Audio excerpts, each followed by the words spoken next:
அரையாண்டு விடுமுறையில் வீட்டு வாசலில் ஓடியாடி விளையாடிய சின்னஞ்சிறு பிஞ்சு குழந்தைகள் பரிதாபமாக உயிரிழந்த கொடூர சம்பவத்தின் பின்னணியில் அதிர்ச்சி தகவல் வெளியாகி உள்ளது.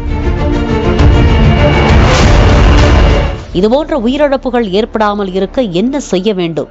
சிறு குழந்தைகள் உள்ள பெற்றோர்கள் மட்டுமல்ல, மற்றவர்களும் எப்படி எச்சரிக்கையாக இருக்க வேண்டும்? இப்படி ஒரு குற்றம் நடக்காமல் தடுக்க காவல்துறை என்ன செய்ய வேண்டும் என்பது குறித்து விவரிக்கிறது இந்த செய்தி தொகுப்பு. விருதுநகர் மாவட்டம் சிவகாசி அருகே கொங்கலாபுரத்தைச் சேர்ந்தவர் ராஜாமணி ராஜேஸ்வரி தம்பதியர்.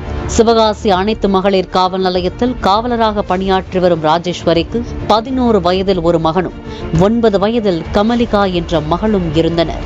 இந்நிலையில் அரையாண்டு தேர்வு விடுமுறை என்பதால் பெண் காவலர் ராஜேஸ்வரியின் சகோதரியான சங்கரன் கோவிலைச் சேர்ந்த தனலட்சுமி தனது 6 வயது மகன் மற்றும் 4 வயது மகள் ரிஷிகாவுடன் ராஜேஸ்வரியின் வீட்டிற்கு வந்துள்ளார். இந்நிலையில் ராஜேஸ்வரியின் வீட்டின் முன்பாக உள்ள கேட்டில் கமலிகாவும் ரிஷிகாவும் விளையாடி கொண்டிருந்தனர். அப்போது எதிர்பாராத விதமாக கேட்டுடன் சுவர் சரிந்து விழுந்தது. கேட்டில் விளையாடி கொண்டிருந்த 9 வயது சிறுமி கமலிகா மற்றும் 4 வயது ரிஷிகா ஆகிய இருவரும் தலையில் பலத்த காயமடைந்து இரத்த வெள்ளத்தில் கிடந்துள்ளனர்.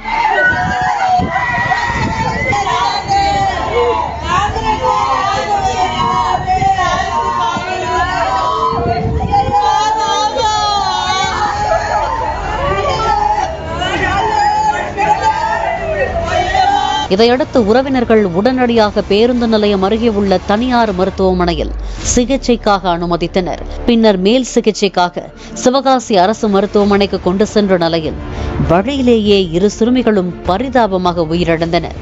சிறுமிகளின் பெற்றோர் உறவினர்கள் கதறி அழுத காட்சி காண்போரின் கண்களை கலங்க வைத்தது.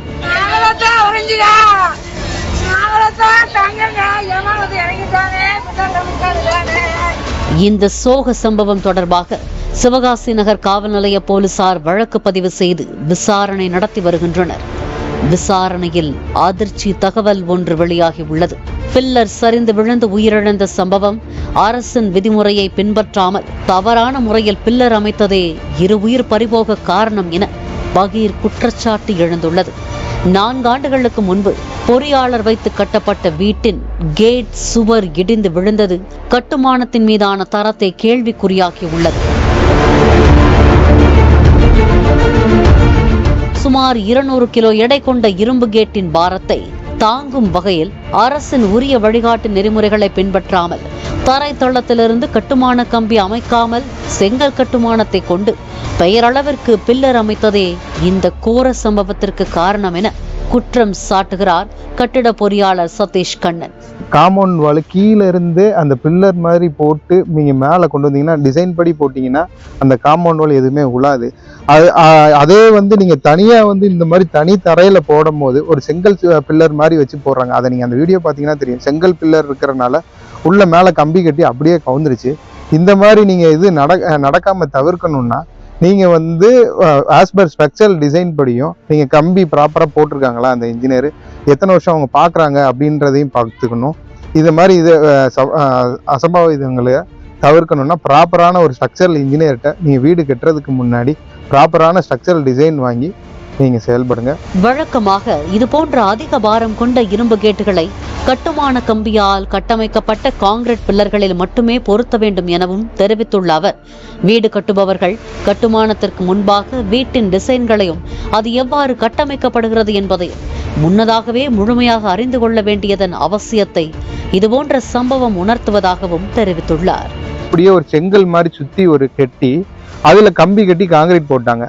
அதனால அது வெயிட் தாங்க முடியாம அளவுக்கு அதிகமான கேட் வெயிட் இருக்கிறதுனால அப்படியே விழுந்துருச்சு. 2வது அந்த மாதிரி செங்கல் பில்லர் போடவே கூடாது. ஆஸ் பர் ஸ்டாண்டர்ட் படி கீழே இருந்தே கவர்மெண்ட் நார்ம்ஸ் படி கம்பி பீம்ல இருந்து கம்பியை கட்டி மேல கொண்டு காங்கிரீட் போட்டிருந்தாங்கன்னா அதுலதான் லோடு உட்காரும். உங்களுக்கு அந்த கேட்டோட லோடு எல்லாமே உட்காரும். அப்படி வச்சிருந்தாங்கன்னா இந்த மாதிரி இவ்வளவு பெரிய இன்சிடென்ட்டே நடந்திருக்கு. ப்ராப்பரான கேட் வெயிட் எவ்வளோ அப்படின்றதுக்கு ஏற்ற மாதிரி நம்ம வந்து இப்போ ஒரு பில்லர் ரெடி பண்றாங்க அப்படின்னா நம்ம கேட் இவ்வளவுதான் போட போறோம், இவ்வளவு தூரத்துக்கு போட போறோம், அதுக்கு ஏத்த மாதிரி நம்ம பில்லர் போட்டீங்கன்னா அது குவாலிட்டியாகவும் ஸ்ட்ராங்காகவும் இருக்கும். ஒரு பில்டிங்கை ப்ராப்பரா செய்யணும்னு தான் யோசிக்கிறாங்க ஒழிய வெளியில இருக்கிற காம்பவுண்ட் வால் தானே அதுக்கு என்ன செலவு பண்ணணும் அப்படின்னு நினைக்கிறாங்க. ஆக்சுவலா அதுவும் ஒரு பில்டிங் தான். இப்ப நம்மளுக்கு பில்லர் பீம் கீழே இருந்தே உங்களுக்கு கொண்டு வரும்போது அதுவும் பில்டிங் மாதிரியே ஸ்ட்ராங்கா இருக்கும். நீங்க எவ்வளவு லோடு கொடுத்தீங்கனாலும் அதுக்கு ஏத்த மாதிரி ப்ராப்பரா இருக்கும்.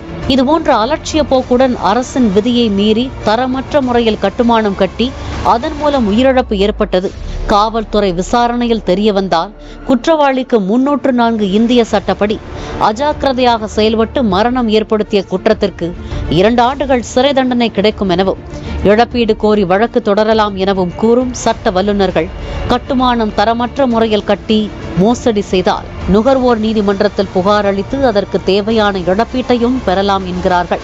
2 பிஞ்சு உயிர்கள் பறிபோக காரணமாக இருந்த கட்டுமான பொறியாளர் மீது கடும் நடவடிக்கை எடுத்து எதிர்காலத்தில் இதுபோன்ற தரமற்ற முறையில் கட்டுமானம் கட்டி உயிர்களை காவு வாங்காமல் இருக்க சட்ட ரீதியிலான நடவடிக்கை எடுக்க வேண்டும் என கோரிக்கை வைக்கிறார்கள் சமூக செயற்பாட்டாளர்கள்.